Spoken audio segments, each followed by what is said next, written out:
Our bottom line, as many of you know, is that the influence of the Israel lobby has led to policies that are not in the U.S. national interest, not in the interest of other countries in the region, and ultimately not in Israel's long-term interest as well. The Israel lobby is quite powerful, and this is no secret. AIPAC was ranked number 2 in the National Journal's survey of lobbies in March 2005, tied with the AARP, by the way, and it was also ranked second in the 1997 survey by Forbes magazine. Bill Clinton said AIPAC was, quote, better than anyone else lobbying in this town. Newt Gingrich said it was, quote, the most effective general interest group across the entire planet. Former Senator Fritz Hollings said, as he was leaving office, you can't have an Israel policy other than what AIPAC gives you around here. And it's no surprise, therefore, that Israeli Prime Minister Ehud Olmert recently said, thank God we have AIPAC, the greatest supporter and friend we have in the whole world. Now, these comments raise an interesting question. Why was our article so controversial if we were just saying what everybody already knows? Now, finally, we argued that the lobby had a powerful and negative effect on U.S. Middle East policy.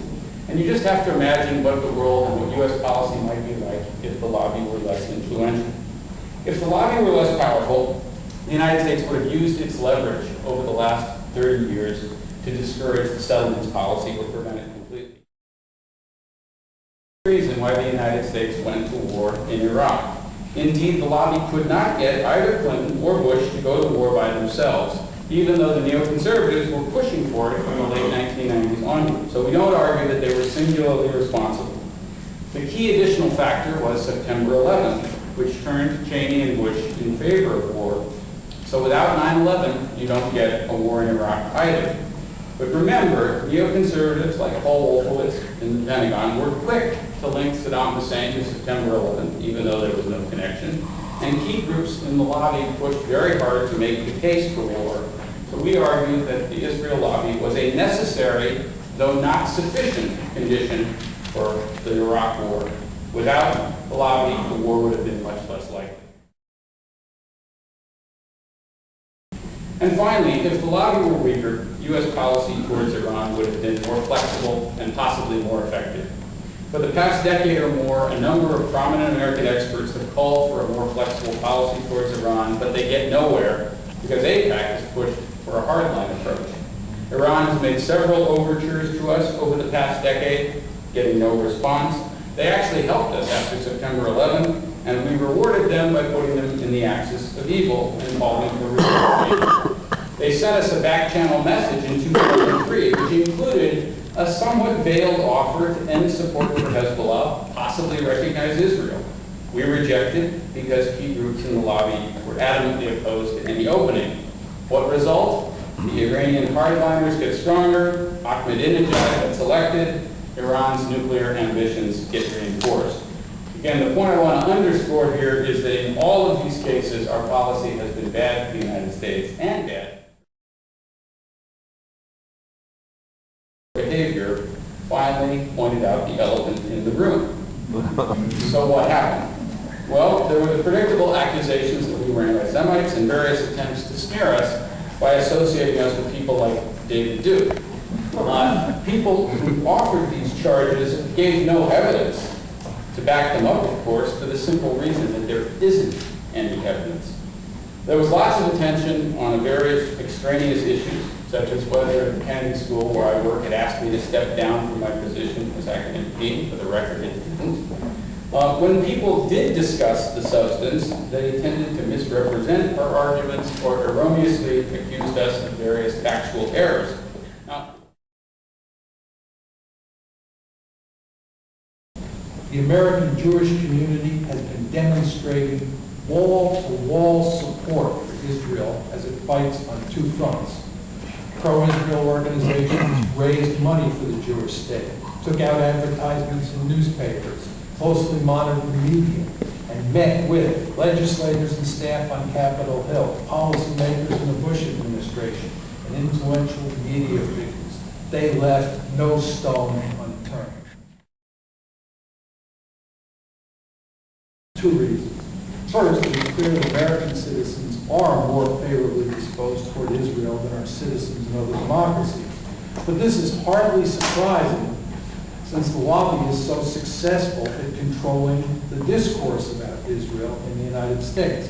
If there was an open and freewheeling debate about the Jewish state, public opinion here would almost certainly be more in line with European and Asian public opinion on Israel. Second, despite the one-sided discourse about Israel in the United States, public opinion is still surprisingly clear-eyed when it comes to dealing with Israel. In fact, Americans have a much more critical view of Israeli policy than government officials do, and they are certainly much more hard-nosed in how they think about dealing with Israel. Thus, it is hard to argue the policies of the Bush administration and the behavior of Congress reflect public attitudes about Israel. In other words, is a loyal ally doing the Bush administration's dirty work? There are two reasons to doubt this claim. First, if this claim is true, Israel's bombing offensive would have been confined to southern Lebanon, and great care would have been taken to protect and strengthen the Lebanese government. After all, President Bush made it clear at the start of the crisis that he did not want to endanger the government in Beirut, which he worked so hard to install. More generally, the United States almost certainly would not have sought to set Lebanon back 20 years, as called for by Israel's chief of staff. Second, there's actually little evidence that the Bush administration planned the offensive and then pushed Israel to execute it. In fact, the available evidence suggests that Israel had planned the Lebanon campaign in the months before the events of July 12th, which it used as a pretext for launching it. Israel undoubtedly briefed the United States about the plan and got Bush's endorsement. But giving Israel the green light is not the same as using Israel as a client state. And I believe that although very powerful countries like the United States can do things that are foolish for quite some time without paying an enormous price, because we're big and powerful, ultimately the costs of those policies do get recognized. We're seeing the costs of one of our follies every day in Iraq now. Costly for us, costly for the Iraqi people, dangerous for all countries in the region. So eventually reality does start to impose itself on our consciousness.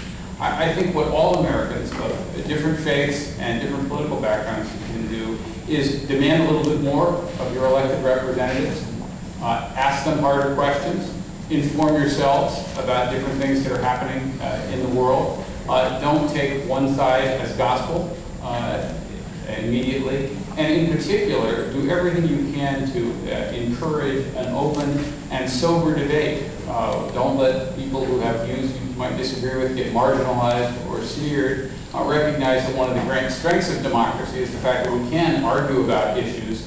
And I think the more that tends to happen in the United States, the more we're going to see American foreign policy on this and on many other issues revert to something that's more consistent with our broader national interests.